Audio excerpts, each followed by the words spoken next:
Visit the land between the lakes. This pristine national recreation area was once known as the land between the rivers.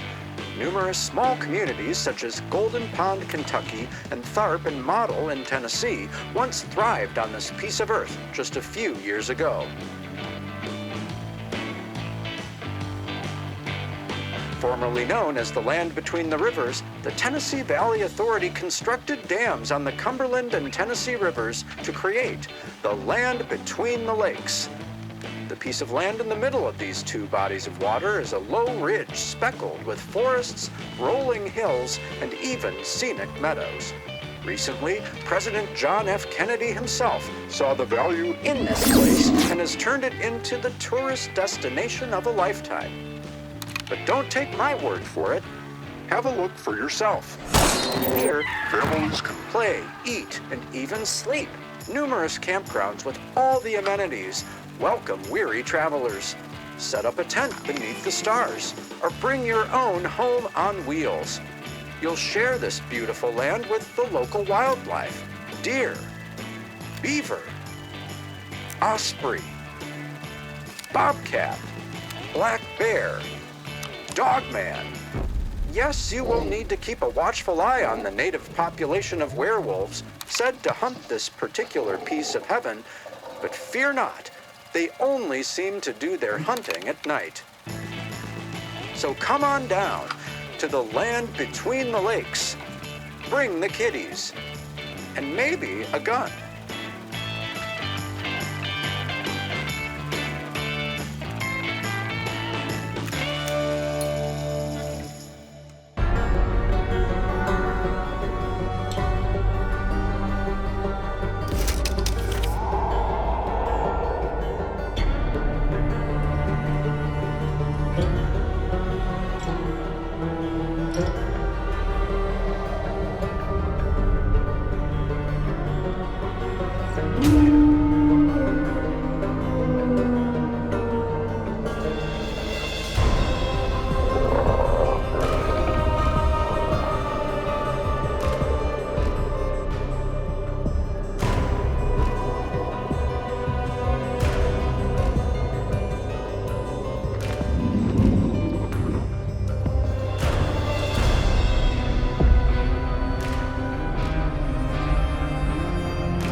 The land between the lakes is a place which defies casual classification. The deep history here seems to have given way to such a variety of rumors and conjecture that it may be impossible to determine what is real and what is simply an invention of the internet age. The most famous story to come out of this place is that of the LBL Massacre and the beast of the land between the lakes.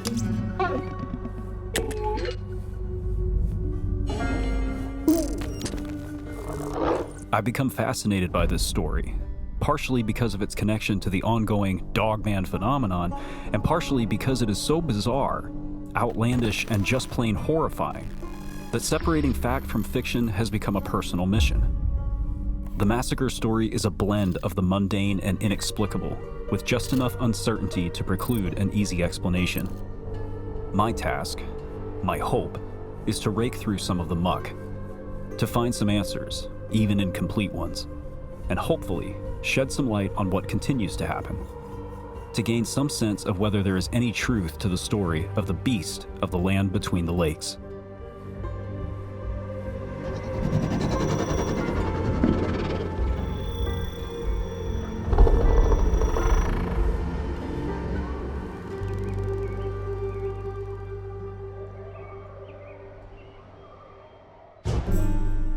Why did you choose this place for us to come? So we're standing in the Land Between the Lakes National Recreation Area, which sits on the Tennessee and Kentucky border.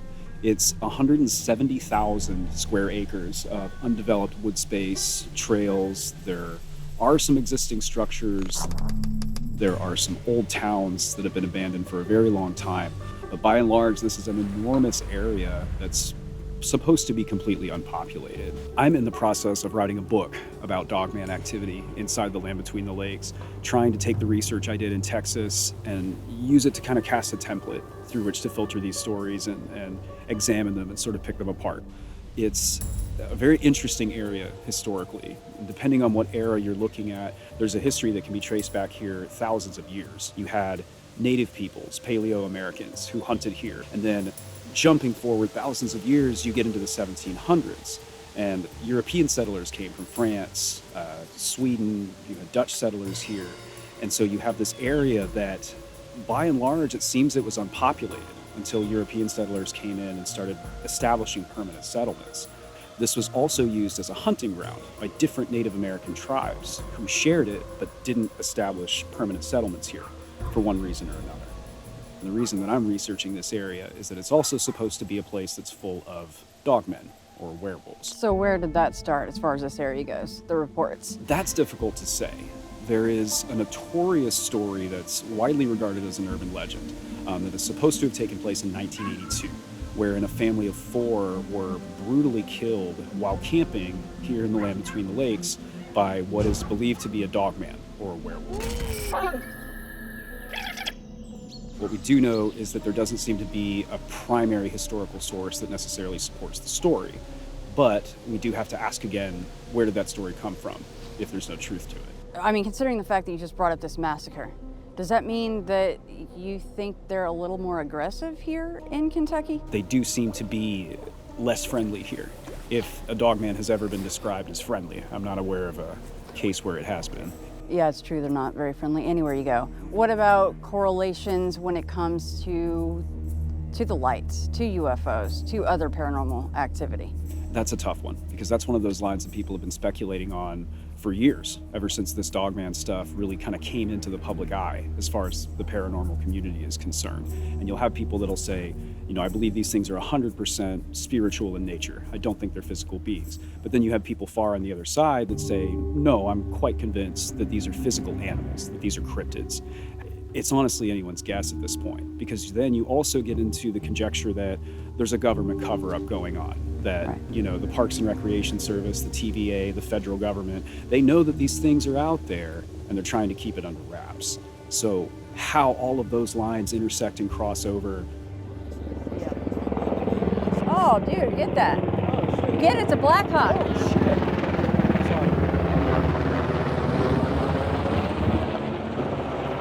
Good timing. Because I wanted to bring that up. The black helicopters. We were just talking about potential government activity. Yeah. Now we've got a dark, I can't tell if it's unmarked, but a darkly colored. Well, it's not going to be on flight radar, I'll tell you that.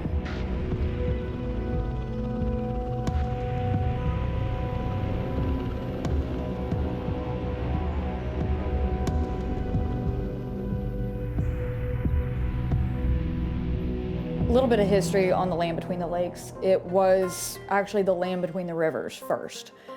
You had the Cumberland River and you had the Tennessee River, and you had this just swath of land. There were about 900 families that lived there, and there were communities, schools, stores, like entire communities there. The first dam was built in, I think, the 30s. That was Kentucky Dam, and that dammed up the Tennessee River and created Kentucky Lake. And then in the 60s, they built the Barkley Dam, and that is Lake Barkley. JFK basically turned this over to be government property and made it the national recreation area it is today. They did eminent domain and kicked everybody off the land. And there's some really sad stories about when they kicked people off this land. But there was even protests back then, to my knowledge, against all these people fighting the TVA, taking over their homes and whatnot. But where it gets really bad is when you get into the land between the lakes, and they would put a public notice up that, hey, we need to speak to all of you residents. Would you please to come to such and such location? And while they're at this location and they're having a public meeting with them, when these folks would leave the meeting, they would come back to find either their homes burnt or a bulldozer was running from them.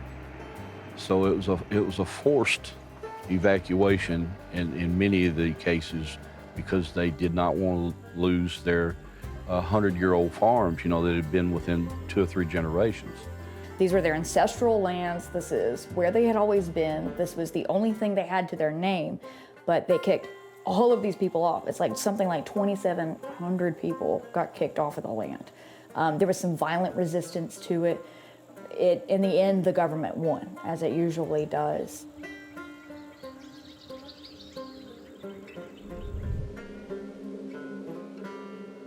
There's people here, they talk about logging a lot still. They talk about selling the land or part of it, and that's when the feelings come up. There's a group, I'm actually part of it, it's called Between the Rivers, and they go clean up cemeteries most of the time. You can still bury people there. If you've got a family cemetery there, even though they relocated a lot of them.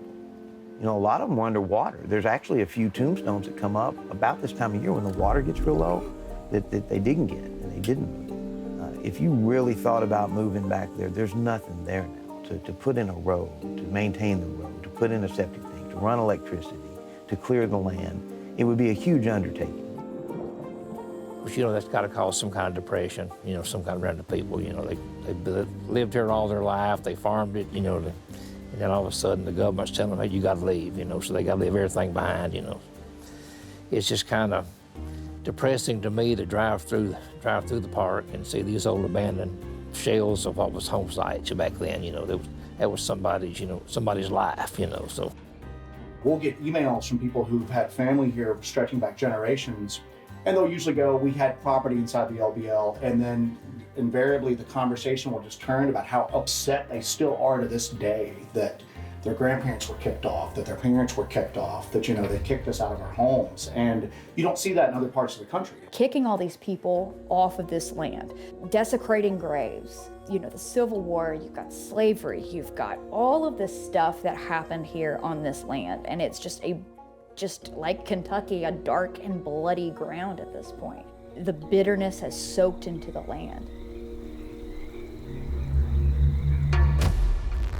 Well, it's a supernatural hotspot up here. You hear a lot about ghost lights up here. On 6880, the highway going through the middle, there's stories of ghost lights coming down the road and following people. I've heard people say they see orbs of light going through the woods and whatnot. The history of the shadow people, those that were in the shadows of the hills of Kentucky and Tennessee, and especially what we call Cane Tuck, but the area of the land between the rivers. They speak of those that live in the shadows, and the vivid accounts would be of a bipedal, wolf-like creature. As long as we can go back with oral history as it is carried down, and with transcripts from the Transylvania Fur Company, French fur trappers, and just the long hunters, they speak of these shadow people. An old friend of my dad, when he was in school, a year or two ago, she contacted me and said her brother's friends went up to Land Between the Lakes to do some camping, and they hiked up into the spot near the Tennessee-Kentucky borderline, and it was a pretty good hike off into the woods because we've been there before, but it's an old, eerie-looking cabin in the woods. But they got there, and they said middle of the night, 3 o'clock in the morning, something came through and kicked the door off the hinges, and they get up real freaked out at what just happened. There's no tracks in the snow, anything like that, so it, just really freaked them out. And they said that during the night they could hear kids giggling, they could hear like people talking, and outside there's like an old well out beside the house outside, and they said they could hear weird sounds out by that well. But we got an opportunity to go up there, got up there, and not only was the door off the frame like they said, but the screws were broken off in the frame, like they're literally broken half. And even some of the wood looked like it had been snatched out of the frame. So that would have taken something with some extreme force to do that. To my knowledge, those people haven't been back.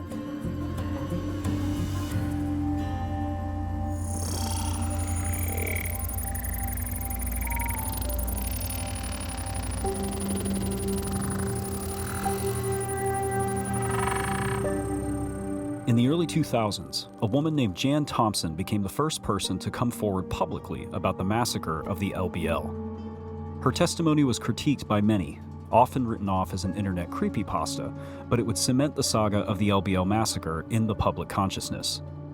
No one has ever proven or disproven Jan's story. Later, much later, a man calling himself Roger would come forward and claim to be a survivor of the event in question. He would give an interview wherein he refuted several details often told online and would share details concerning the family allegedly killed in the attack, including their names. We did our best to investigate Roger's story, using information available publicly online at the time, but were unable to verify the existence of the family in question. All that was left was to talk to Roger himself. Speaking of that, how about the LBL massacre story? Thoughts and opinions on that? We thought it was an internet invention. We've evolved on this a lot. Yeah, we're still evolving on it because we keep uncovering things. And like when you go out on the ground and actually look at the purported side of this, you're like, this doesn't make sense. But there's been a lot of evidence that some of this could be true. But I think the more that we're out there and the more little things we discover here and there, I think we kind of start to get a clearer picture of what happened. Back in 82? Yeah, 1982. Probably beginning of the season of 1982, beginning of the season when everybody would come in to start camping. Yeah, they said early spring, late winter.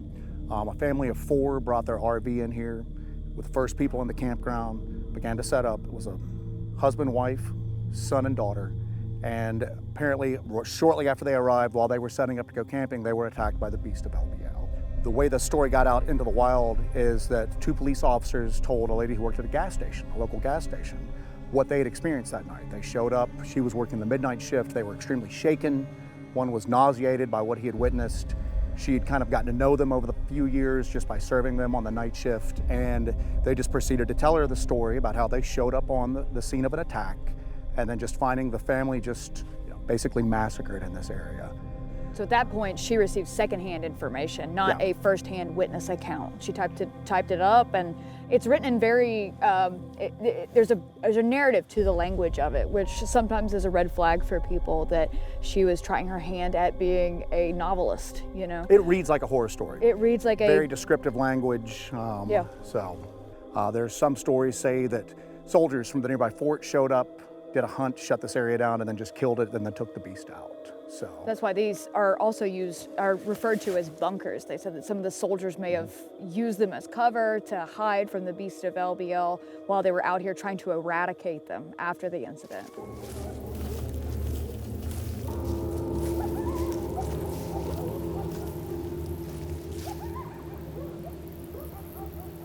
Nobody's ever talked about that. We just happened to discover that it was a hollow thump underneath there, but it sounds like it's maybe sheet metal with dirt on top, but there's some sort of void or space underneath this that nobody's ever spoken about before. So there you go. Probably a concrete floor and then a void underneath.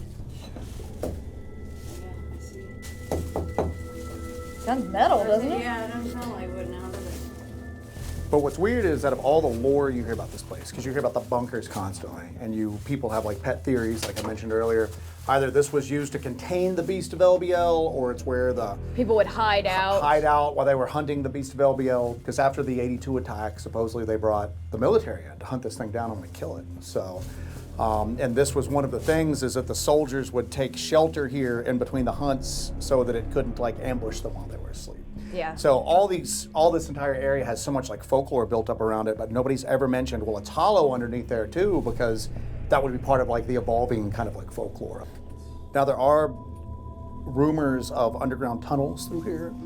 There's a lot of rumors about that. A lot of rumors. We found the entrances to, I think it was originally meant to be a network for moving water from one place to another, but it's underneath a shack up in the center part of the peninsula where there's an entrance to a tunnel, and there's like an underground room underneath the shack, and then there's tunnels out there too. So I don't know if something is using these tunnels to move from place to place, just repurposing the tunnels to move from place to place, or if it was purpose built for something else. But I think it's a place where they were moving water from one place to another, but now it's being repurposed, because at the entrance to one of these tunnels, we found a pile of bones. And it's down really far. If it was like a coyote going in there and taking prey, to eat it, it couldn't get out of there. But it looks like something was jumping down into this hole and taking something down there and eating it, because there's just piles of bones down there. And when we returned to the area, a couple days later, the bones were all gone. Like everything was gone that we filmed and we put out there. Everything was gone. We found tons of bones up there, and then all of a sudden the whole place is just swept clean after we put out a video showing that. And it's weird because we went to that area because there was a guy that worked one of the barges on the lake. So he was like, hey, we're seeing these big black figures on the shoreline. And he's like, I tried to talk to him about the captain of the barge. And he's like, oh, they're just bears, don't worry about it. And I'm like, all right, what do you think they are? And he goes, oh, it's the beast of LBO, man. It's like, the beasts. You mentioned hearing about the story of the family that was killed. Do you recall what year, or around about what year you first heard about it? It's either late 70s, early 80s. I've always heard the early 80s. Now with the invention of YouTube and all the reports. Do you remember when you first learned about it, or when it would have been 1989. 89. Yep. Of course, we've heard the story about the massacre that is supposed to have occurred in 1982. Right. Curious just to any thoughts or insight that you I've got mixed feelings on that. I would like to see a little proof. Of course, if a government covered it up like they say they did, there probably won't be any proof. But I'd like to see death certificates. They say there were 6 coroners there on site investigating this attack, and surely somebody has got reports somewhere. These people are buried somewhere. They've got to be. These bodies got to be interred somewhere. So where's the death records at that has the information on it? As for the attack itself, I do believe that it happened in one way or another. Now, I've received comments before from people that attended school in Kentuckiana that in May of 1982, there was stories circulating around their school that a werewolf-like creature or somebody dressed like a werewolf had killed a family camping up in Land Between the Lakes. And they said that by Derby Day, the story had made it to Louisville. And there's a lot of former cops that have came out that have said, yes, something did absolutely happen up there. My big thing is that they had a fairly brand new RV campground, not cheap to build, It's on the northern end, which is visited pretty regularly, that if they had come in and wrecked it, you'd find news stories on it. You'd find something on there. People would be talking about it. We always talk about the fact that we try to investigate irrational topics as rationally as possible. Try to look at the real world consequences of what people talk about. But it still just didn't make sense until we found a closed down campground on the southern end of the peninsula. There's a series of closed roads down there that we went in on foot. This is another example of some of the ruins that are here, and we think this is possibly the remnants of what was a bathhouse, where they would have bathrooms, showers, and you would have that in a nice campground. You have that in campgrounds right now, but this is basically all that's left of this right now. We have found piping over here sticking out of it, and we found a cut-off power pole right by it over here. And you can find where there was once an extremely just beautiful campground. It was basically the jewel of the LBL. It was one of they had opened it earlier, they redid the whole thing, and it was a gorgeous campground. It had recreation facilities, it had a place where you could buy supplies, you could buy ice and snacks and drinks, and it had RV sites with this beautiful little creek going between them, and it was a highly developed, they had a boat ramp down there, but it was a highly developed camp area. And they shut it down temporarily in 1982. Yeah. For real. They were going to shut it down for just temporarily, and they kept pushing back the reopening. Now, they had just redone a lot of the stuff years prior to this. So we had dug through old newspaper articles, microfiche, and found where they're talking about them shutting down these campgrounds. And then they keep pushing back reopening it. I think that there was some kind of danger in that area. Something happened, an incident happened, and they didn't know what else to do but to shut that down. Now, this is on the southern end. This is below Golden Pond. This is south of Golden Pond. So it's awful strange. It was right around the exact same time as the 1982 massacre that this got shut down. So it's almost like they're quarantining different areas of the peninsula. And it cost them a lot of money to do that. And that was my thing, but that kind of took away that uncertainty, the question I had about the north end around the Massacre site. How could somebody do this and they just do it and get away with it and the public wasn't aware of it? Well, then we found they did that on the southern end. It's a temporary closure. They just kept pushing that temporary closure back, and back. People basically eventually forgot that it was there. Then they went in and wrecked the place.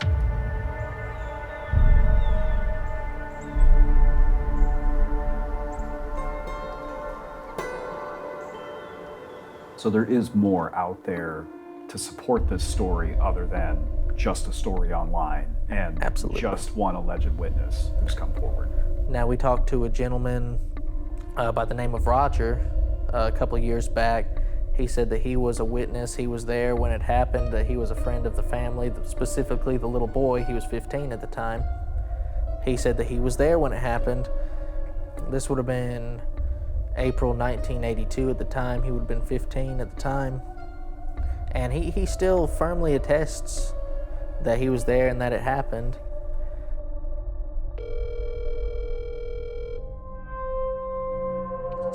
Good morning. Hey, good morning, Roger. How are you? I am doing great. So yeah, you and I have talked a little bit about the research that we're doing, and obviously we're looking into strange stuff in the land between the lakes. And obviously we've come across the story of the massacre. Talk us through that event from your perspective. Well, I guess I don't want to go through the whole story again, but I mean, the thing that makes me the most angriest, fighting mad, is when these claims, and I think it was originally done by Jim Thompson, that supposedly Connie, and her real name is Fanny, was found in a tree, mutilated, bleeding down onto a trooper's hat or something like that. I think that's the main thing that pisses me off, and that's why I came forward to clarify all this. And like you said earlier, and I'll excuse it because I understand it's just mainstream noise, is the terminology mutilation and butchered and slaughtered, massacre. That really gets to me. That really pulled on me bad. That didn't happen. It was the scene wasn't good by any means, but they weren't disemboweled. They weren't dismembered. And I blame the podcasters and the researchers and the storytellers for making it what it is today, to be quite honest. And I know that you don't like the term massacre, but there was in fact 4 people killed that day, right? Yes. I would imagine that was beyond a traumatizing event for you. I feel no fear. I have no fear of anything. So I get to answer your question. I've never, I feel emotional about, thinking about it, but it's not traumatizing to me. And I just ask people to respect the family and stop calling it, a massacre and a slaughter, things like that. It's just disrespectful. They wouldn't want that to come to, their family, their loved ones, so just stop. Yeah, I agree with you there. That's our goal too, is to get as much of the truth out there as possible. So, these notes are very, very helpful. All right, you guys be safe. Thanks, Roger. Okay, let's start at the beginning. He didn't want to talk through the entire event, which I guess I understand. If you've given interviews on this before and it's something you've lived with, let's assume he's telling the truth. I understand not wanting to talk through it again and again and again. I get that. I like that you asked him if this was a traumatizing event, because his response to that was very interesting. And I don't quite see the logical journey that you go on. If you witness a horrifying event like this, but then you don't worry about these things being in the woods. But then again, maybe once you've been so close to death, to something that terrible, nothing is going to rattle you after that. So it's a very interesting perspective. Now that he's off the phone, of course, I wish I would have asked him, if you don't want it called a massacre, what would you want it called? Yeah, the terminology is a bit confusing. To witness the capabilities of said creature, and then to say, well, it's not really a worry for me anymore. I mean, maybe that's how at peace he is with it now. Maybe. A lot of people you and I have talked to, not just in the land between the lakes, but also when we were in Texas last year, we met people that said, this changed me. I don't go into the woods now unless I'm armed. I don't go out at night. So This is almost a completely inverse reaction to an encounter with one of these things. And I don't know what that means.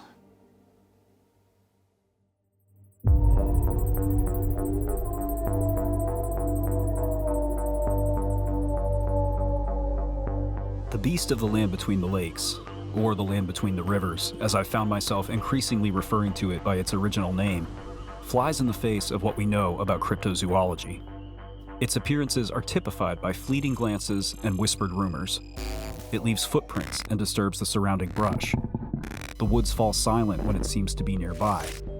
But the witnesses who describe it, overwhelmingly, describe something far darker than an unidentified animal. The impressions of danger, evil, and darkness that the sightings bear is nothing if not striking, and as the reports increase, the impression only gets darker. Whether or not it exists, or is something science can ever hope to classify, it has a tangible presence in the LBL. After the year of 1993 and what I call the Rushing Creek incident, which is the location where I had my first encounter with any type of creature like this, I began to get very curious, and I began to find out that there were other witnesses and people that had seen different strange paranormal events within the land between the lakes.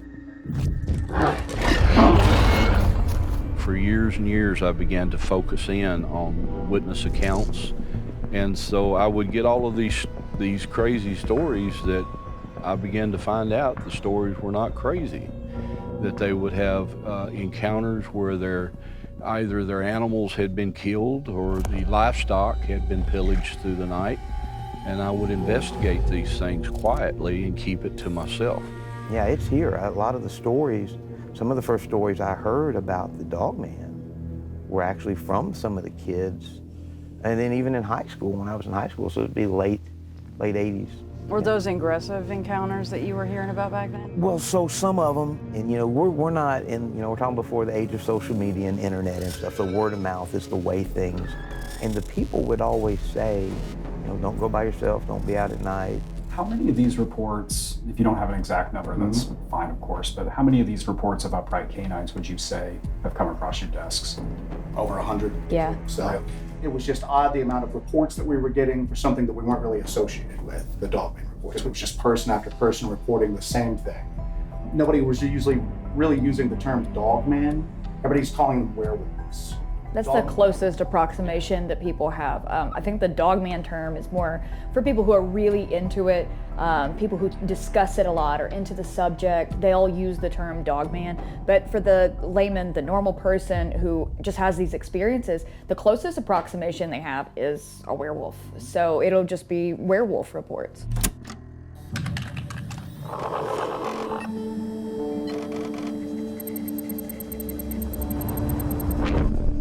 We understand you've had a strange encounter in the LBL area. I was hoping you could describe it for us, just kind of talk us through it. Absolutely. So it was on May 6th of this year. I know that because I specifically wrote it down.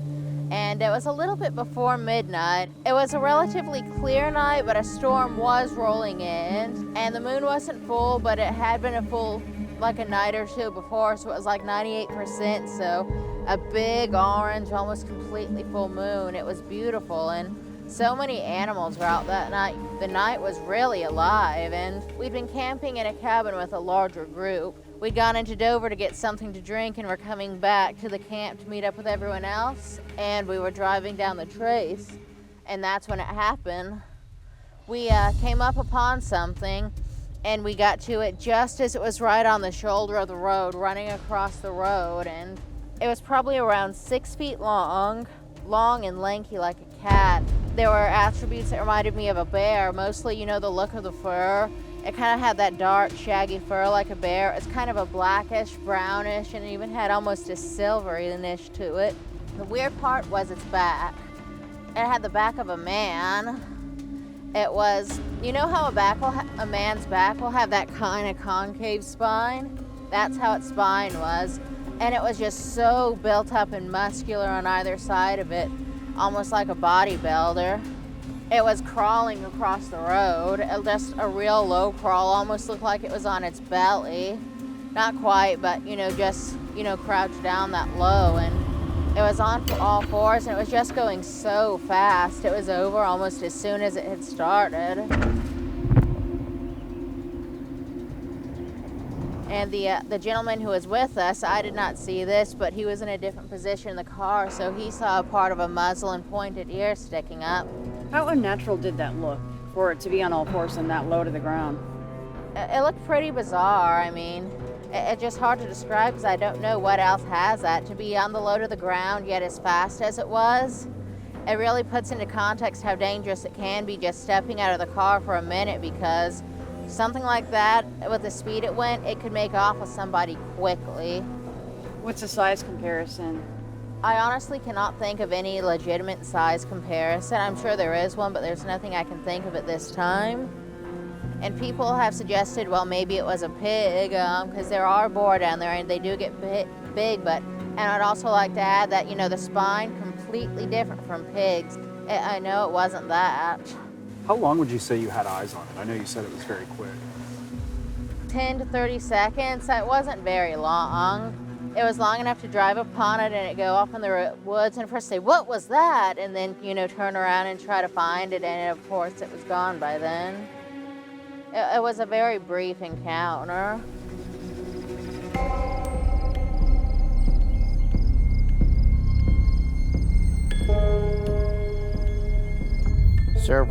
Several cases of where the farmers that lived here at the time had run-ins with these creatures. They'd go out and check on their cattle at night or something like that, and they would find maybe a cattle mutilated or something like that. When this guy said he went to the barn, opened the door up, you know, and this thing was in, he heard a noise in the stall, and he opened the door up, and then this thing come out and killed him, you know. So, well, and his family found him later on that night, so he'd been pretty much mutilated.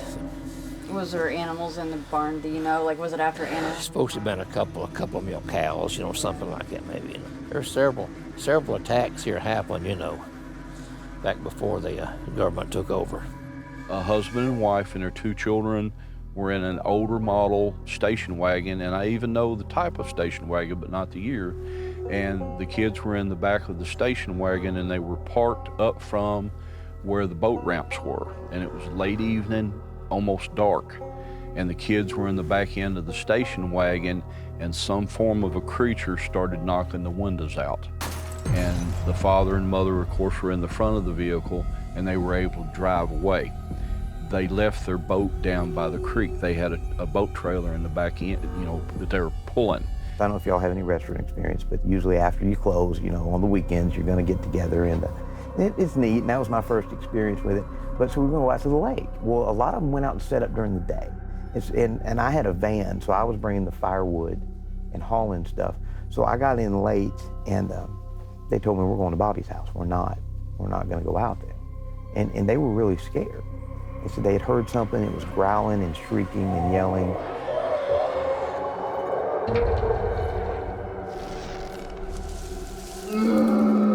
And coming through the brush at them. This was on the north end of Barkley Lake. And they wanted me to go back with the one guy that they convinced to go back because he knew where it was, I didn't, and get all the stuff and then bring it back. And so I'm kind of laughing at him. So, and he was shaking, so we got the stuff, and as we were leaving, I heard it across the cove. And he's in that van, fastest I've ever seen this guy move. He's usually pretty lazy. And he was scared. Well, what did it sound like? It was just a whoa, and then it get a little higher. Then whoa, get a little, and I'm not doing it because you can feel it. You could feel it. I can't do it.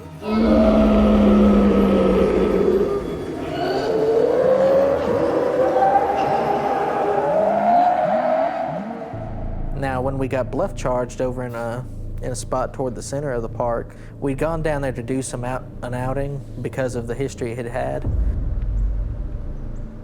As it got real late, we were getting our trail cam from across the creek because this whole area is situated by a creek. And my dad seen some orange eyes shine over across on the other side, so we went and checked it out. But I was shining my light off in the woods, and I could see like a blue eye shine, which blue eye shine is often synonymous with Dogman activity. And I was like, Dad, there's some eye shine over there. And he said, what, where? Where that really dark spot is in between those trees?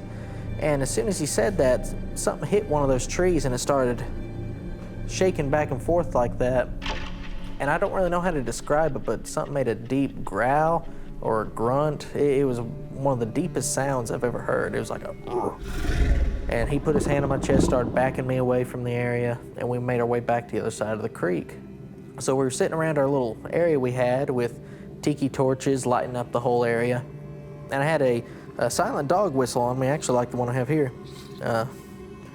But I gave a puff on it, and I did it again, and 40 seconds later, it sounded literally like a T-Rex charging through the woods and breaking branches and limbs. And I got that audio recorded. You can hear just how tremendous the break sounds. So we all scramble, get up, get our things, and get out of there.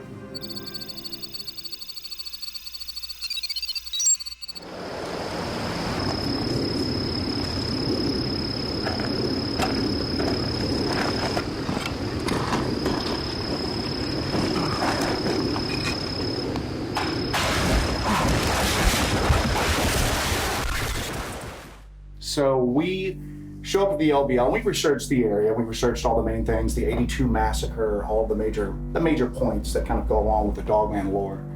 And it was midsummer, the night before Midsummer's Night when we were here, so it's extremely hot. We go and we check out the spot of the 82 Massacre. And so we're moving around on foot on some hiking trails up near where the 82 Massacre supposedly took place at. The forest just goes dead quiet on us both. And we start hearing something bust through the brush to our left at that point. So our usual MO is whenever anything like that happens, one of us focuses on it and the other one starts checking the backs and the sides. Because we don't know if this is like a diversion tactic, that whatever these things are they organized to the degree that they're using diversion tactics? Yeah, so Jesse's focusing on that. She's got a night vision camera. We don't have any visible light going at that point. And we had used the trip to the LBL as an excuse to buy a new thermal camera, new thermal imager. So we've hiked in, it's gone quiet. Jesse's focusing on what we're hearing busting through the brush, and I'm scanning with this new thermal imager. And I scan from right to left, and I pick up like an extremely strong heat signature. Pop back and I look at it, and I'm not sure what I'm looking at for it. So I snap a photo of it. And it moves a little bit, it kind of shifts. And I'm like, all right, whatever I'm looking at here, it's obviously kind of aware that I'm here. I snap another photo of it. I had a flashlight hanging from a lanyard on my left wrist, so I kind of fumble with it a little bit to get it up. I get it up, there's nothing there at this point. Look back at the thermal camera, it's gone. And so we hiked up, kind of got out of there, and I'm like, all right, we need to look at these photos that I got to see what it looked like. So we get out, we hook it up to a laptop and look at the images blown up. And it's something that's about 6.5 feet tall, extremely oversized pointed ears on the top of its head.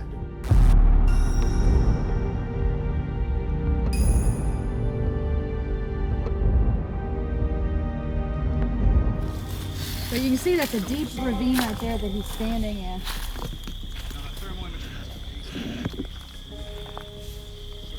Easy if you just crouch down and like, whoop, I'm out of here. And you wouldn't see it again. Yeah, there's a ravine there. And so we found the exact spot we were standing, and there's a ravine in the woods. And so whatever this thing was down in this ravine. Joe's about 6'3", so he went and got in the ravine and was looking over the edge exactly where this thing was. And you could tell actually on the ground there that there was some, the ground had been moved. There was moss there that had been scraped and moved around there. So something was there prior to that.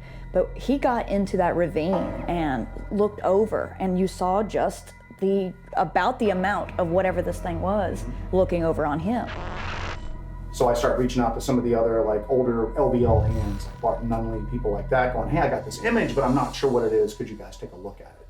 Send it to him, and he just starts sending me immediately back all these witness sketches. And the defining feature on all of them are these oversized, very pointed ears that they have at that point.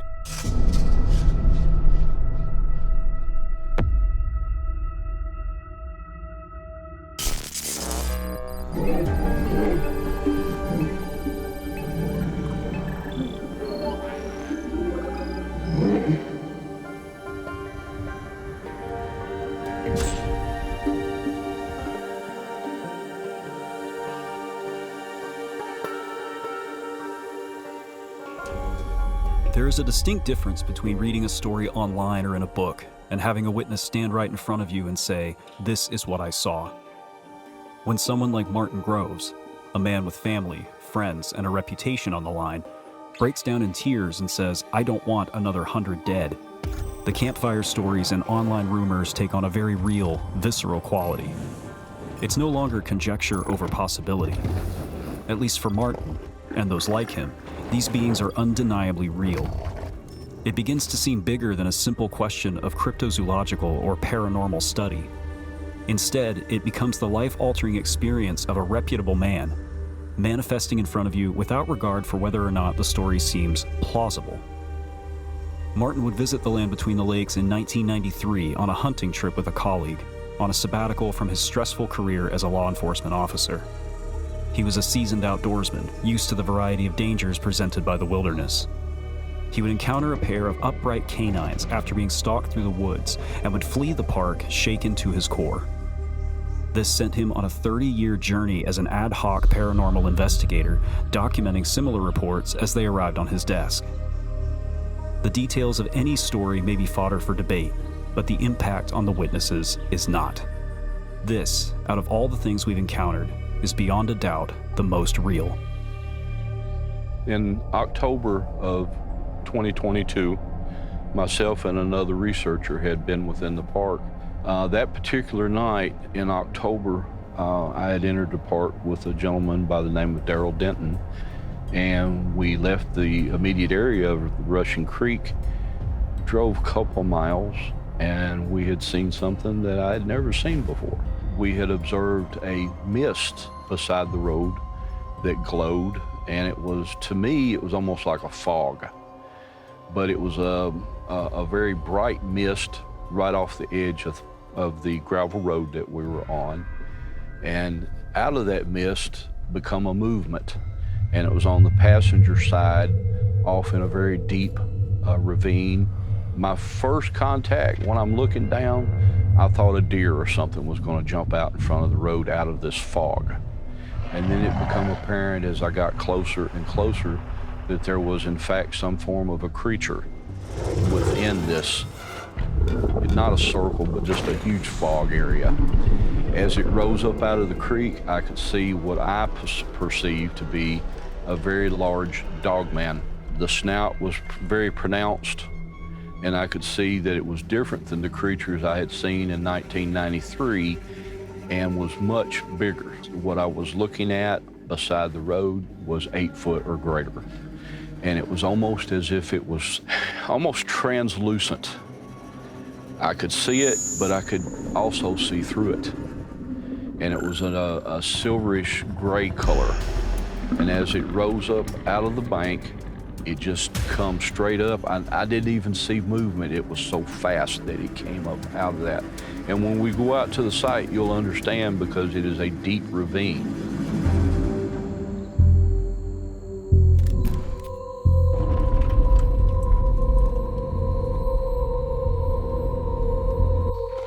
So this is the area, and through this very area right here, where he is standing is the culvert area where this thing came out of. Daryl, would you mind walking us through start to Sure. finish? I'm in the, of course Martin is driving, I'm in the passenger side with my window down, and we're going probably real slow, 2 or 3 miles an hour here, barely going. And I'm just riding along and I look out the window. My window's down, my arm's hanging out, and I look, and this creature's kind of laying at an angle, and it's looking right at me. It looks like it's gonna pounce on me. It's kind of, I couldn't see its feet, it was down in all this grass, but it was in a stance like it was gonna pounce, like a cat would look. And it was kind of a bluish looking mist, and it was kind of blue looking, and then it was a grayish silver color, and it had like tips of light on the end of its fur. On every little point of its fur, it had like little tips of light. The eyes were like tiny, clear flashlights, deep, looking right at me. And it had a mane like a lion. And the head was huge, like about half the size of the truck windshield. About that time, he starts getting sick. I'm feeling tingly, my legs and upper chest and kind of a headache, but he was a lot worse. This thing was in the creek or ravine 1 second, a blink of an eye, it comes out of the creek and is traveling behind our truck. This creature runs through the field and goes straight up what we call a small mountain. And what is so strange to me is I never saw it run. It is as if it is gliding. It's almost as if it floats across the entire field. But when it hits the woods and the mountain area, our windows are down, I can hear it crashing through the woods.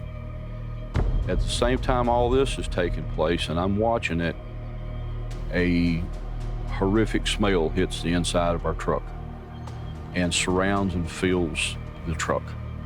But as soon as it filled the inside of the truck, it was like a battery acid or just a strong ammonia smell.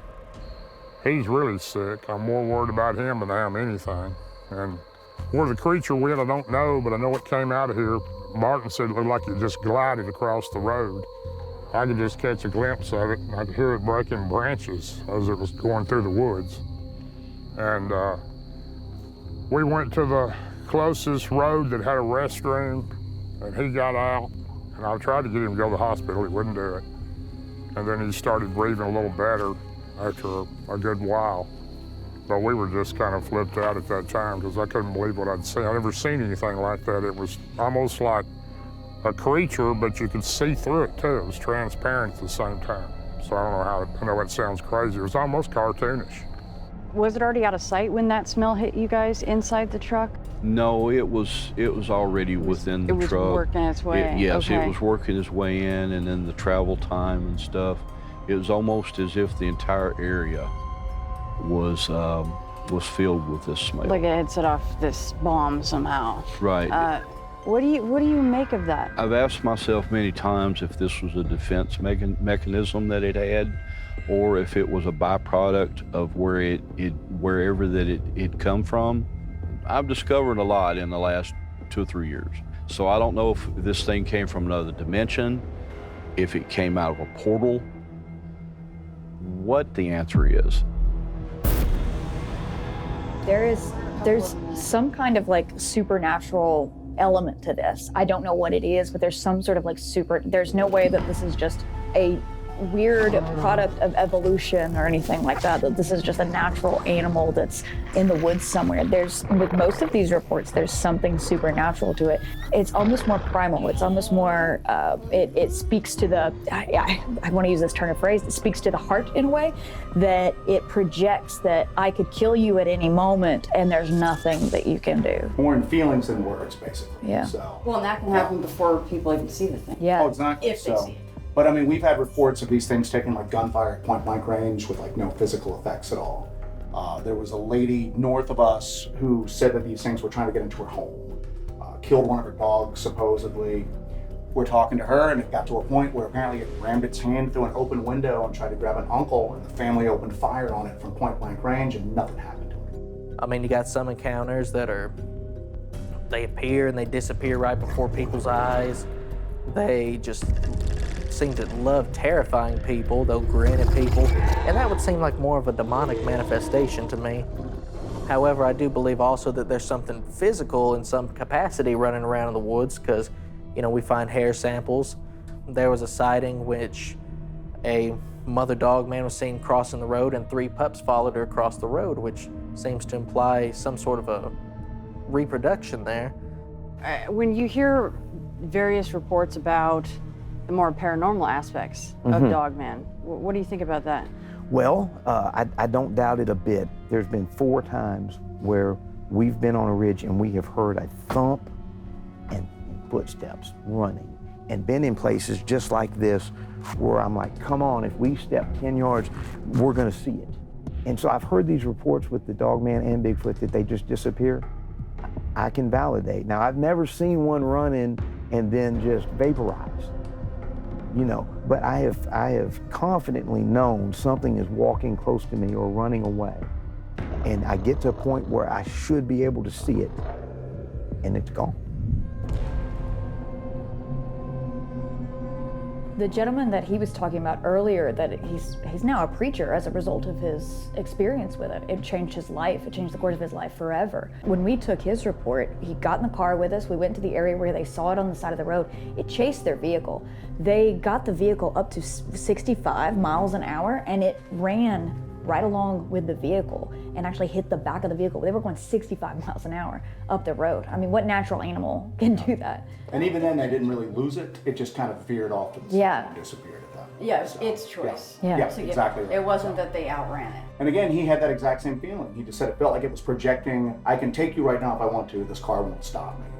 But it was almost like counting coup on them, you know what I'm saying? Slapped the car and then just veered off. You know, its job was done and it terrified them, so.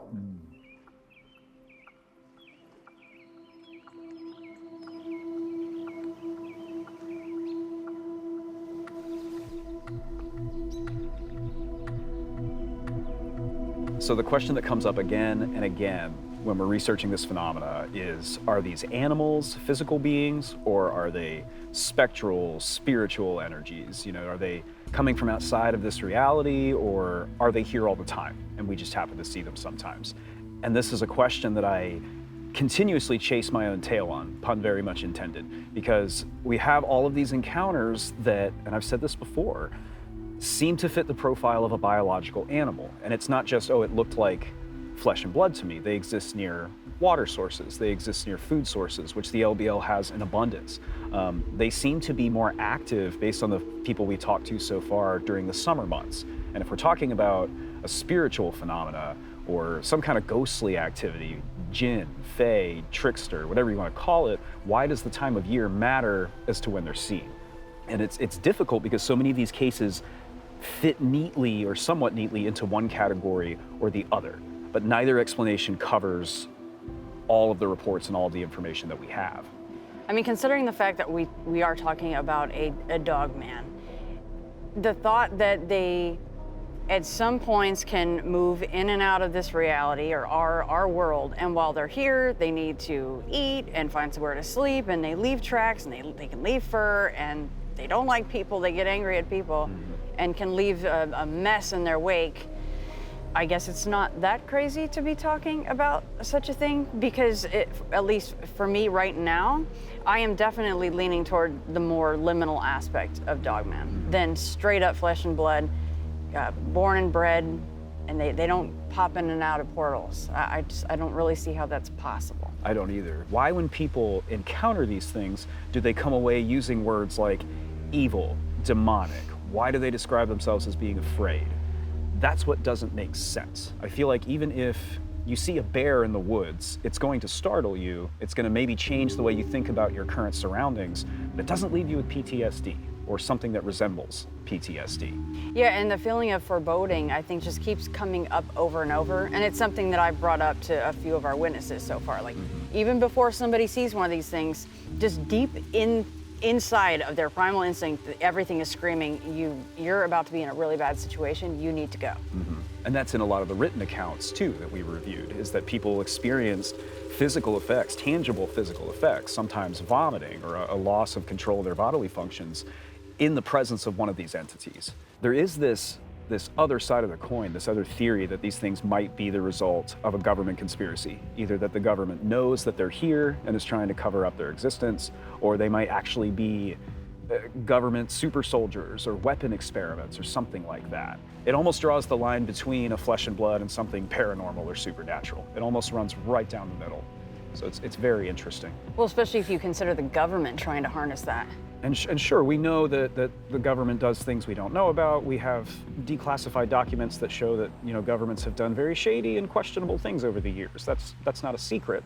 But this takes it a step beyond, because you're talking about, you know, not just weapon experiments and military training exercises. You're talking about live human targets, presumably. And then you're also talking about some kind of hybridization or genetic engineering.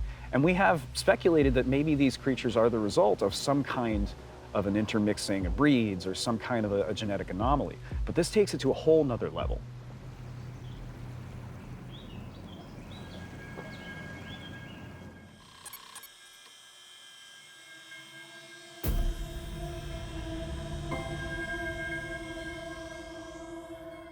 Well, can you share a couple of reported sightings that stick out to you a little bit more from this area? Well, one thing in particular, you find a lot of tents ripped open and missing over here. There was a park official in 2017. He was making his patrols around the park and whatnot, and he found a tent campsite for some people where they weren't generally supposed to be camping. So he got out to go talk to these people. The vehicle's still parked there. He could see all their belongings and whatnot.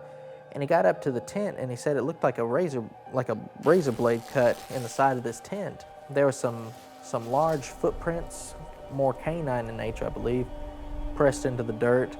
And it looked like there had been signs of a scuffle and trails of blood going off into the woods.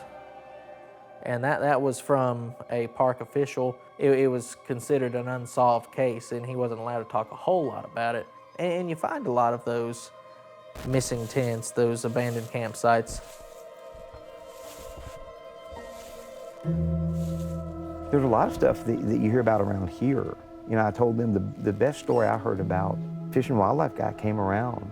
I'm gonna assume it was up in DeMumbers Bay on Barkley, and saw a campfire in a tent, so was just coming around probably to check their licenses. And he said when he came around, he saw this thing behind the camp raising up, coming towards him. And so he's yelling, he's too far out, and he's yelling at them. Well, they're getting out of their tent, and they think, he said it was a man and a woman, getting out of their tent, and they just think he's waving, so they're waving back, and he said he watched this thing attack him and kill him. And it's, you know, you don't hear about it. I don't think they want people hearing about it. We found abandoned tent sites deep in the woods. There's one we found that the front of the tent had been ripped open, and in the bottom and the back, it had been cut where it looks like somebody cut their way out to escape something.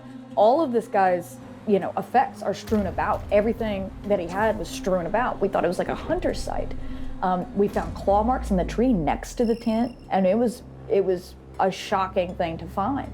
There was an area close toward the south that people were posting about online, and it wasn't even a paranormal group on Facebook, anything like that, but they're saying, hey, there's an abandoned campsite down here in this area, and about as soon as they posted about it, a few days later, somebody came in, cleaned it up, made it all disappear, which would coincide with some of your evidence of the park covering up some cases down here. When I look at it now, that after being investigating the area since 1993, what I've added up, the billions of dollars in tourism that is in this area since 1965, it is so easy to cover up something that takes place. You cannot get numbers. You cannot even get records. I have applied for records through the Bureau of Land Management. Even before the Bureau of Land Management, I have applied for records through the Tennessee Valley Authority before they handed it over to the BLM. You cannot receive records, they will not give it to you. And the classic one is if you do get a letter back, it will state something to the effect, we will prepare you a redacted report and it will cost X amount of money. Within our park now, I'm up to 38 as a count that I have using the information that I have and using the information that I have from other researchers. That's 38 people within the LBL that you've come across? Since 1965, 38 people have lost their lives in various manners. Most of the records will indicate unknown animal attack. Suicides, drownings in 2 inches of water, and things like that. By happenstance, we found this. There's no trail to it or anything. We found another campsite where there had been a lot of tornadoes that went through this area, and a lot of people were rendered homeless as a result of it. So some people ended up in the LBL with all they had on them. They had just a few dishes, they had their clothes, they had, you know, a couple of blankets and then tents. So there were people living in the LBL deep in the woods. The tent had been ripped open and these people were gone. All of their worldly possessions are there. There were children's clothes. There were dishes, there were like glass dishes. So you know this person probably lost everything, and then they had to go into the LBL, and then something happened to them. They were just taken. We had been told by some of the locals that we were in contact with, they were going, you need to be careful when you're going in because people are going missing in like the LBL that are basically long-term camping there because they're homeless. Yeah. Some of the people were going, it's a criminal human element that's responsible for these, disappearances. Be aware of it. Other people were going, no, it's, related to the beast of LBL, that sort of stuff. But everybody was pretty much on the same page that people were going missing and nothing was being done. There was an attack November 2022 where we had a juvenile attacked. And subsequently, as soon as this attack took place, where we had a juvenile hunter that something ran through the hunter's blind, knocked the kid down and caused some injuries. As soon as this took place, they shut down over 1,000 acres and didn't allow anyone to achieve access to this area. What is so funny about this for me is try to get that information. The only way I got that information was through a paramedic that I had known, and she had shared that information about this attack and of this juvenile's injuries. And you're very lucky if you see a coroner's report, if it's within the park. I'd hate to outright accuse them. That just seems like a dangerous move, but I think it's very, very possible that they're hiding things. Like even in the case of where the family was allegedly attacked, it looks like they deleted that whole area, cut light poles down, and just kind of let nature retake itself. And there's a lot of spots in the park where they will have iron gates installed and just close off areas of the park. Was there something that happened there at one point they don't want anybody to know about? And people go missing in there allegedly all the time, but you don't really hear anything about it. There's only 4 officers for that entire area? As of 2 years ago, there were 4 uniformed officers. It's 170,000 acres. That had been, the biggest number I'd heard was somewhere in the 60s I'd found, and then just through budget cuts. And that's part of what's weird about the LBL, is that when they did all this eminent domain and stole these people's land, the caveat was that, hey, this is going to bring economic development to the area. You're now going to have this extremely well-developed outdoor recreation area. It's going to bring a lot of tourism dollars in. As you go around the area, you can tell that never happened. That never came about. Are you aware of any large-scale hunting operations? Every now and then, you'll see posts online that LBL will have certain areas of the park shut down because they're doing that wild hog eradication. They'll shoot them from out of a helicopter, which, if you twist things in sort of a conspiracy theory point of view, they got areas of the park shut down so people can't get in there, and they're firing at something from a helicopter. You guys have never been out there and run into a government elk? Yes. We had never ran into it before. The last time we were here. And then we ran into a lot of it. A lot of the government element. We were out here, and we were actually out here with Martin Groves, checking some areas out. And we started to notice that there were several road closures, just regular roads that were open, closed down now. Somebody got in touch with us going, hey, there's a story going around right now that there was a Dogman attack outside the LBL. In Bumpus Mills. Bumpus Mills. And that one of the local officers had fired upon it and it had gone into the LBL. And they were doing this wild hog eradication, they called it. That they had all the roads blocked off. But this was the same time that they saw the Dogman at Bumpus Mills. The way she described it, big hairy creature came into her backyard and killed 2 of her dogs. She called her neighbor. He supposedly shot it a couple, 3 times, fired a few shots into it. But they were out trying to find it. He reported it to the sheriff's department, and they sent a couple of deputies out. Well, while the deputies were there trying to investigate it, like a U-Haul truck pulled up. The door opened up, and about 6 or 8 men got out of it. But they went into the woods and said they heard 3 or 4 shots come out of the woods. The next thing they know, these men were dragging something out, wrapped up in a tarp, and put it in the back of the truck and drove off with it. and said it was heavy enough that when they put it in the back of the truck sat down, you know, so.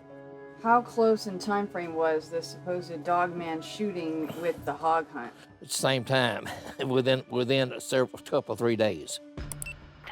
So I've got that going on me all day.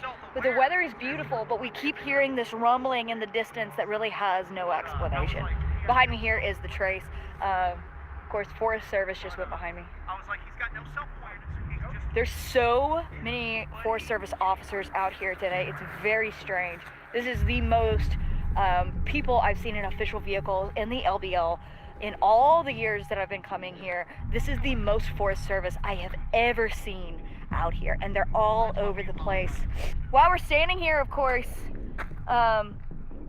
we're hearing a weird, just like boom in the distance, and I'll show you guys. So they were systematically closing down different sections of the peninsula, and they had the local officers and the local police at the top of these roads, not letting people down into these different sections, and it was systematically going through the peninsula. So they would shut down this section, wouldn't let anybody go, and then like the next day it was this section and then this section, and they claim it was because they were doing a feral hog hunt, and that they brought in outside agencies to do this feral hog hunt. They had helicopters circling. We were hearing explosions. We have them on camera that we heard explosions in the distance, gunfire from helicopters. And it was just very odd because we go into the main welcome center, okay, where you're supposed to get information, okay?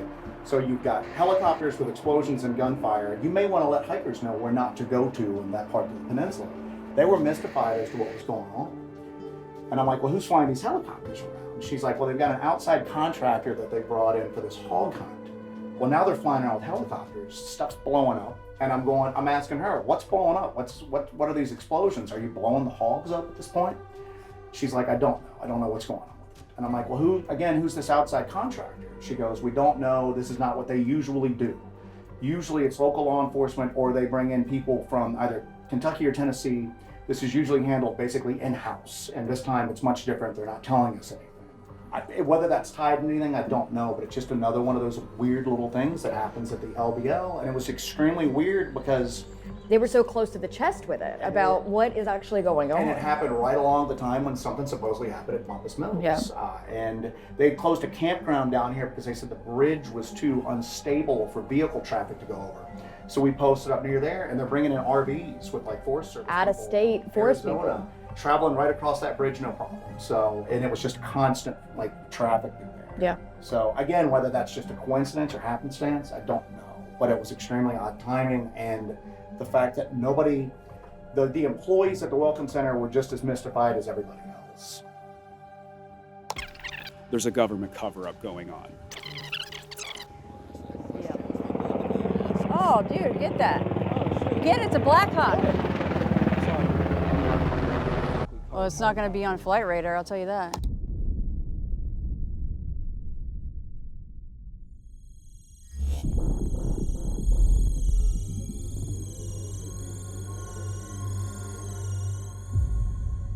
I came to the land between the lakes expecting to meet some interesting people, hear a few compelling stories, and see a strange thing or two in the woods. I did that, but what I didn't expect was to be forced to reassess the nature of a phenomenon I've spent nearly 3 years continually researching. Something lives in the land between the lakes. It may be an animal, a spectral horror, or even something in between. Maybe it's something we carry with us that we can't help but see under the right circumstances. Or maybe it's something only certain people can witness due to unknown variables in unknown numbers. Or it could be something else entirely. Whatever the case, I suspect the LBL still keeps a few secrets. Its legacy is one of human enterprise, tragic displacement, and unknowably high strangeness. What those secrets are is something I can only guess at. The year was 1993. It was the spring turkey hunting season, but we had chosen, my hunting partner and myself had decided to go and do some backcountry camping, and we're talking way back as far as we could get without any electrical sources, anything like that. It was just primitive camping. So we chose the area of Rushing Creek. I had zero idea at the time that what I had chosen was an area of cemetery and of 3 Indian mounds, and we decided to camp there overnight. The second day, we decided to go our separate ways and go turkey hunting. And so I continued through my day and decided to go back towards the camp. And briefly, the first thing that alerted me was I'd heard some noise in the woods. I heard a clampering of rocks, and then I heard a large metallic sound. And when I heard the large metallic sound, I knew that this was something that didn't belong in the woods. At some point, I noticed something that was to the right of me, out of my peripheral vision, that was following me. At some point, I continued to walk, and I became very upset and started getting a little frightened, and I remember putting a round into my shotgun. These creatures, whatever that it was at the point in time, followed with me, and they followed me until I was approximately a half mile or so from my camp. That's when I heard a second metallic noise in the woods with me. And when that second metallic noise happened, it wasn't behind me now, it was in my front. That's when I saw something in the woods that I thought was a large hunter in the woods with me. And I thought it was a hunter in a ghillie suit. And I remember waving, but the individual didn't wave back to me, but ducked behind a tree. Things went south from me pretty quick after that. I went back to my camp. When I got closer to my camp, my hunting partner was visibly upset. We get back to camp, and that's when things escalated at the camp. We began to see something behind some trees. We heard noises above us from the hillside, and we had objects come off the hillside on us, a tree branch, some rocks. At some point or another, a huge rock came down, and it fell right between us. And I could see what I thought was a man behind of a tree smoking a cigarette. But in reality, what it was, I was seeing one single eye. And think about that for just a moment, one single eye as it peered out and was looking at me. And then I began to hear noise coming off the game trail where I had walked in. At some point in time is when I began to hear a growl and feel some intensity and some feelings of dread. Some pretty hard feelings hit me. And as the noise increased behind me from the tree area of a low, dense growl, I noticed my partner was feeling the same effects. And to the point that my partner, I seen his shoulders kind of shrink down and slump down. And I was beginning to feel real strange. I began to get sick at my stomach. I had that my hearing was affected. My eyesight, I went into what we refer to as tunnel vision, and things began to slow down. And that's when I heard something come from the game trail that I had followed in and come into my camp. And that's when I observed my first incident that we'll take you to, where I saw the first Dogman.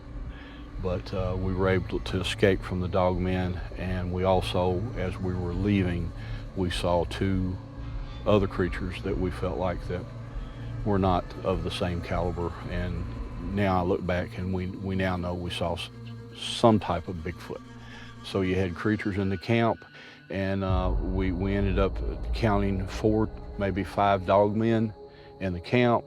They ransacked the camp, tore the camp up as we were leaving. One question that just keeps sticking in my craw is, do you have any conjecture on what the metallic sounds were? I believe that it is some form of a portal, and then you have to have an open mind and understand that, okay, is it portal, or are they coming in and out of a dimension, or are they coming from underneath the earth? Because I've been told this many times too. It's a possibility that they come from beneath the earth. And because I've never heard the noise completely duplicated out of anything I've ever heard. That would be terrifying. Mm-hmm. Very much so, very much so. And actually, this is probably the first time I've told even parts of the story without crying. So, away we go. This is where the creature comes from. These things, my initial route above us on the hill up here is where I had come back from the buffalo fields that y'all will see when you go back. But I came down through here, and this is how I walked back to my camp.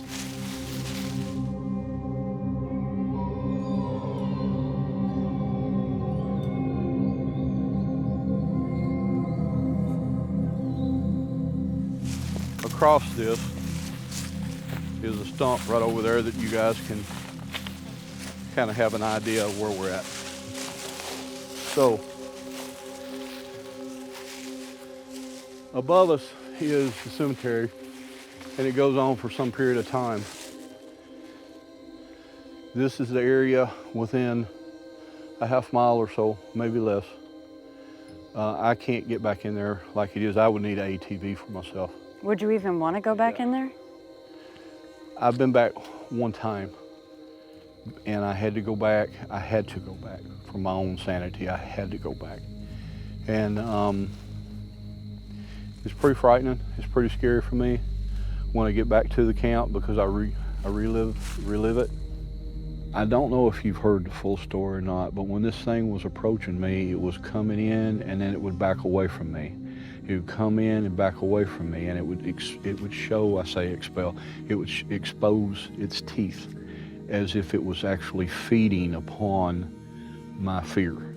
And I felt like the more fear that it was getting from me, it was like it was gaining more power. And I know it sounds silly, but that's exactly what it was doing. It was feeding off of my fear. It's pretty frightening. It's pretty scary for me when I get back to the camp because I relive it. And what I didn't tell before, and I'll talk about parts of it, when these things came in on us, but I was mind spoke in my camp. And it's hard for someone that has never been mind spoke to understand what I'm talking about or the feelings. To begin with, I was totally incapacitated by these creatures at one point. I knew that I was going to die, and I was told as much, that I could do nothing. And I began to pray hard, and I recited prayer. What were they saying to you? I don't know if you've ever shared that, but what were they saying to you? The one distinctly told me that I'm going to kill you and there's nothing you can do, because I was trying to move and I was trying to break this power. Have you ever been able to go out camping at night after that? I've had to force myself, especially in the last few years. And I'm beginning to go out. I've been to the kill site by myself. And I come in by myself many times with that kerosene lamp. And I'm trying to duplicate what took place inside our camp in 1993. You try to duplicate that so that the same event could possibly happen again? I have to know. I have to know. I know it's kind of silly, but I have to know. Has your hunting partner ever really talked about this? I was very fortunate that on his deathbed, he and I made amends with each other. For many years, he blamed me for this. We didn't speak for many years. He actually quit his job. We both worked at the sheriff's office. He had a stroke. After this incident, he had a stroke. And before he died, he and I were able to make up and be friends again. And I actually brought him, before he died, he came here. He called me on the telephone and wanted to come here. And his family did not know what took place. Never knew anything that happened to him other than he'd had a stroke, and that he had a stroke when he'd had a hunting trip. You know, a lot of us, we get into this and we're interested in it sort of as a secondary thing, but it seems that this is a very personal sort of mission for you. It's very personable, and I think it's if I was a policeman for 32 years, that you have some sense of responsibility for people. And the oath is simple, it's to serve and protect.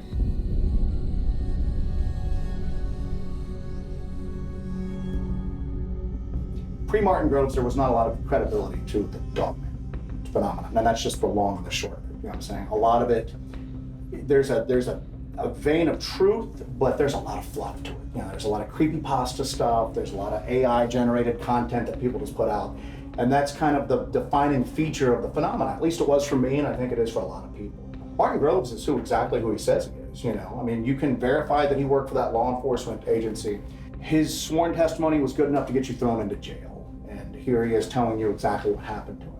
I think once you peek behind the veil a little bit and you see it and you experience it, that's it. That's the course of your life from that point forward. And people have obsessions like that. I mean, mountaineers, you can die going mountaineering. People still do it every day at that point. And my whole thing about this phenomenon and the greater like high strangeness kind of topic, I think a lot of this is the vast majority of these are people who just get fleeting little glimpses. Do you know what I'm saying? So you'll go through the LBL. There's people that are in the LBL all the time have never experienced anything strange at all. Then you have other people that have had multiple encounters stretching several years. Again, for the most part, they're just fleeting glimpses. And I think that's the majority of what this phenomenon is. You get fleeting glimpses of it. I do think that when the major instances happen, that a lot of times people don't walk away from them, but I just think that those are extremely rare. So.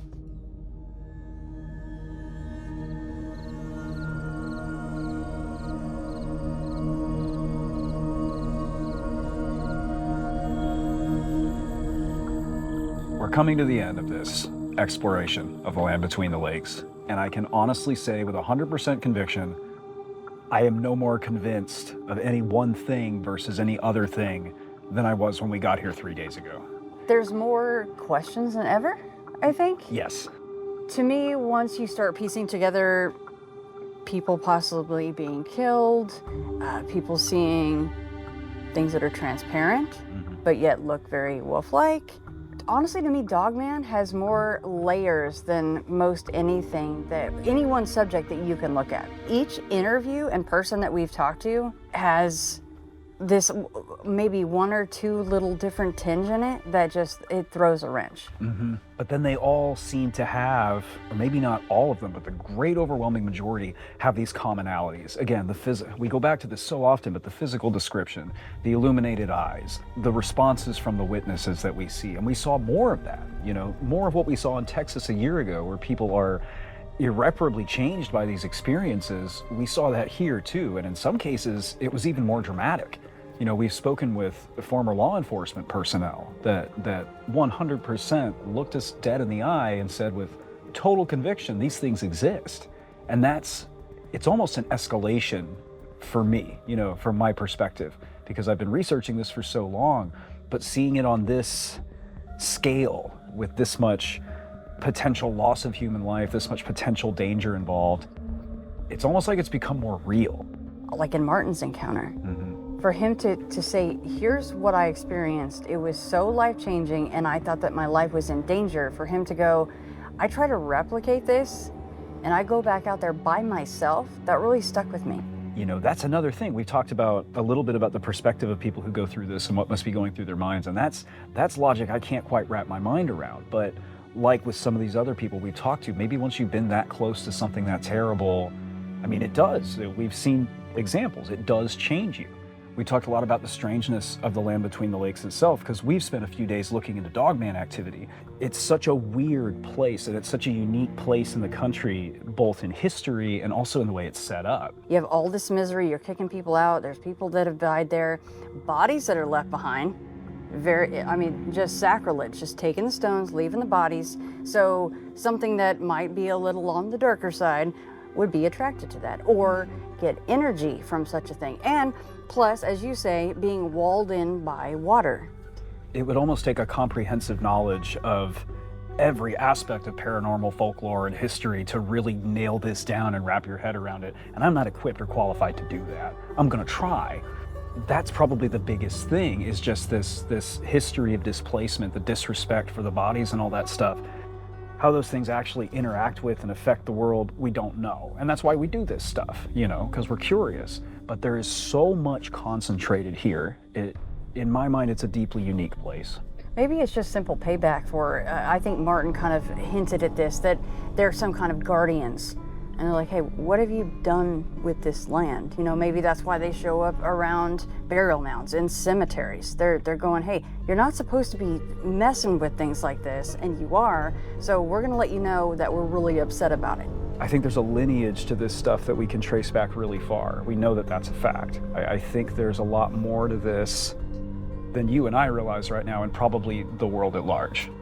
It's like there's a legacy to this, and it's still being written.